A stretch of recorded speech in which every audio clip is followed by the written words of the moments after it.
ओम नमो भगवते वासुदेवाय। प्रिय दोस्तों, प्रणाम। मैं एलबी कौशिक लिए चलता हूँ आपको कुरुक्षेत्र युद्ध भूमि, जहाँ भगवान श्री कृष्ण श्री अर्जुन को गीता उपदेश दे रहे हैं। और ये गीता उपदेश उन मोतियों की तरह बिखरे हुए हैं, उस अमृत की बूंदों की तरह आपकी तरफ बढ़े आ रहे हैं कि आप उन्हें ग्रहण करें और परम धाम के भागी बने। दोस्तों, भगवान श्री कृष्ण ने अर्जुन को कहा कि तुम क्षत्रिय हो और क्षत्रिय के लिए युद्ध अवश्यंभावी होता है। क्षत्रिय का धर्म है, उसकी वर्ण व्यवस्था के हिसाब से दूसरे वर्ण में क्षत्रिय युद्ध करते हैं। तो आइए दोस्तों, किस तरह से भगवान श्री कृष्ण ने यह श्लोक श्री अर्जुन के लिए कहा। सौधर्ममपि चावेक्षः न विकम्पतु महर्षि धर्माद्धि युद्धाच्छेयोऽन्यतः अक्षत्रियस्य न विद्यते। भगवान श्री कृष्ण ने कहा कि क्षत्रिय होने के नाते अपने विशिष्ट धर्म का विचार करते हुए तुम्हें जानना चाहिए कि धर्म के लिए युद्ध करने से बढ़कर तुम्हारे लिए अन्य कोई कार्य नहीं है। अतः तुम्हें संकोच करने की आवश्यकता नहीं। दोस्तों, इसका तात्पर्य है कि सामाजिक व्यवस्था के 4 वर्णों में द्वितीय वर्ण उत्तम शासन के लिए है और क्षत्रिय कहलाता है। अक्षत का अर्थ है चोट खाया हुआ। जो अक्षति से रक्षा करे वह क्षत्रिय कहलाता है। क्षत्रियों वन में आखेट के लिए भेज दिया जाता है। क्षत्रिय जंगल में जाकर शेर को ललकारता है, ढूंढता नहीं है, और उसके आमने सामने अपनी तलवार से लड़ता है।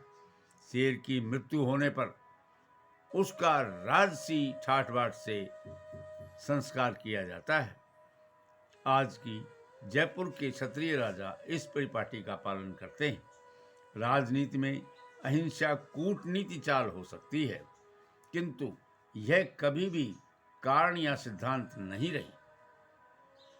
युद्ध में विरोधी ईर्ष्यालु राजा से संघर्ष करते हुए मरने वाले राजा या क्षत्रिय को मृत्यु के अनंतर वही उच्च लोक प्राप्त होते हैं जिनकी प्राप्ति यज्ञ अग्नि में मारे गए पशुओं को होती है।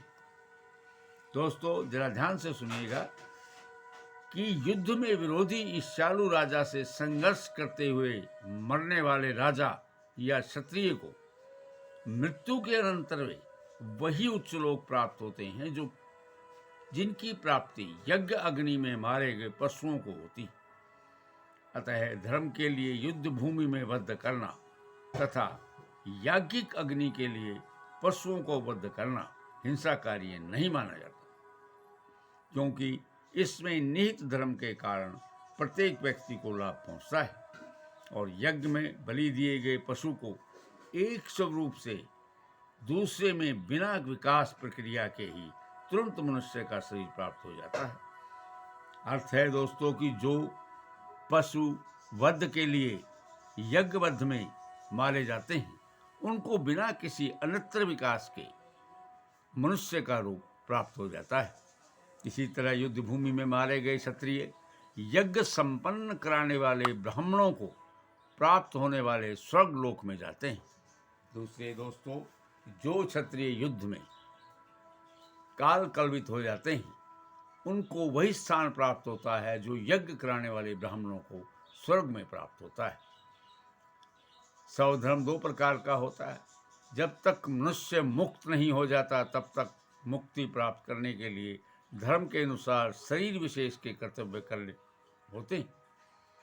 तब वह मुक्त हो जाता है तो उसका विशेष कर्तव्य या स्वधर्म आध्यात्मिक हो जाता है और देहात्म बुद्धि में नहीं रहता। जब तक देहात्म बुद्धि में, तब तक ब्राह्मणों तथा क्षत्रियों के लिए स्वधर्म पालन करना अनिवार्य होता है। स्वधर्म का विधान भगवान द्वारा होता है। जिसका स्पष्टीकरण चतुर्थ अध्याय में किया जाएगा। शारीरिक स्तर पर सौधर्म को वर्णाश्रम धर्म तथा आध्यात्मिक बोध का प्रथम सोपान कहते हैं। वर्णाश्रम धर्म अर्थात प्राप्त शरीर के विशिष्ट गुणों पर आधारित सौधर्म की अवस्था में मानवीय सभ्यता का शुभारंभ होता है।